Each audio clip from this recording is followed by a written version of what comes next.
The shaitan cannot misguide us until our self will follow him. What is self? The self is our inner self. Our body is no will.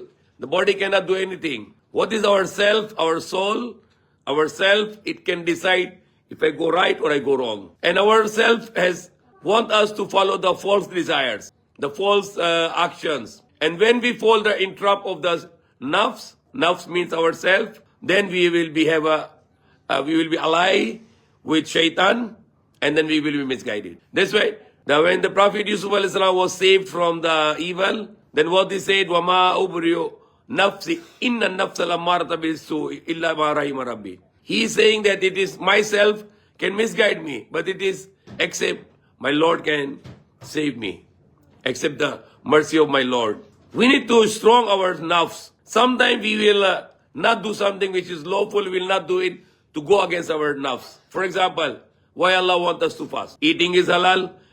Halal food we cannot eat.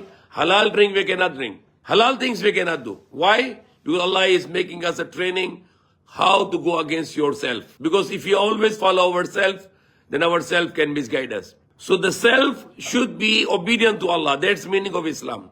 Our will, our self will follow the commands of Allah. Then you are a Muslim because you are submitting. So always go against yourself. Because most of the time our self will try to misguide you. Because our self say, okay, let's do it. You will enjoy it. For example, a student, he never take the drug. And his friend will tell him, he's like a shaitan, he's like a devil. He tell him, let's go, you try to take drug. And now yourself will attract you, tempt you, okay, let's try, maybe it's enjoyable.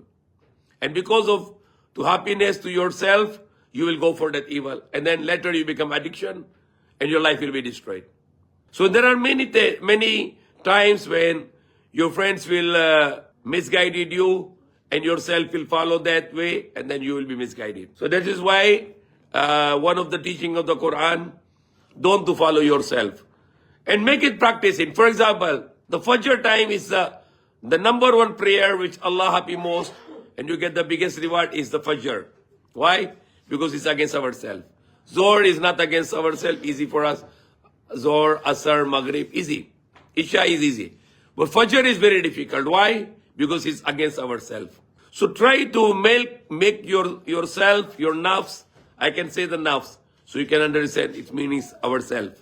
Try to make your nafs obedient. Try to make yourself, your nafs, muti. Muti means obedient. Obedient to Allah. So example, even the children, we learn in Islam, don't follow whatever they like. Okay, I like this, why? I like this, I like this. Okay, get it, this one get.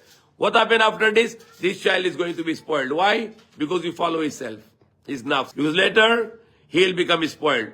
Because you are fulfilling whatever his desires are. That's why we learn in the Islam, not all what children need, you should give them. Okay, he said, I need this. Okay, no, you don't need this one. Tomorrow, okay, you don't need it. Third day, maybe fourth day, okay, I'll get it for you, this one. We are not supposed to follow the whatever desires of the children. Everything, it is not good at all. Those children who grow up like this, they become spoiled and they become hard-headed. They become very bad attitude when they grow up big. So ourself also, whatever ourself want to do and it is wrong, no, I'll not do it, it is wrong. I will force myself. So ourself is our enemy or ourself can be our guide. So you try to see, for example, a person work in a company. He works in a factory. And now the devil, the shaitan will tell him to steal from there. And he know the God forbid to steal. But his self will give him the idea, if you steal this, you can enjoy it, you can do this and this, you can make shopping. So he will be convinced by himself. Not because of the shaitan. Shaitan gives idea, but yourself will convince you, go ahead with this evil act.